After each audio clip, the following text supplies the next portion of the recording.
দেশে নারীদের ঘিরে সামাজিক যোগাযোগ মাধ্যমে অপতথ্য ছড়ানোর হার উদ্বেগজনক হারে বাড়ছে। চলতি বছরের জানুয়ারি থেকে সেপ্টেম্বর ৯ মাসে ২৫ জন নারী নেত্রীকে নিয়ে ২৩৭টি অপতথ্য ছড়ানোর প্রমাণ মিলেছে। তারা দেশের ৭টি রাজনৈতিক দল ও অঙ্গ সংগঠনের নেতাকর্মী। গুজব বা ভুয়া তথ্য ছড়ানো সাইবার অপরাধীদের বেশি টার্গেট ছিল ক্ষমতাচ্যুত প্রধানমন্ত্রী শেখ হাসিনা, এনসিপির নেত্রী ডাক্তার তাসনিম জারা ও বিএনপি নেত্রী রুমিন ফারহানা।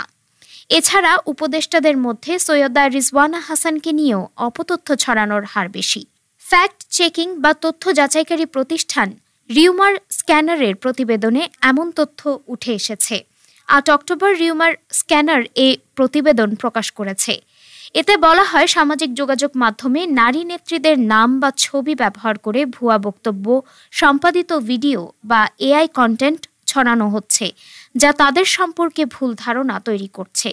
বিভিন্ন গণমাধ্যমের নামেও এসব তথ্য প্রচার করে বিশ্বাসযোগ্যতা বাড়ানোর অপচেষ্টা চালাচ্ছেন সাইবার অপরাধীরা। ডেস্ক রিপোর্ট, আজ বার্তা।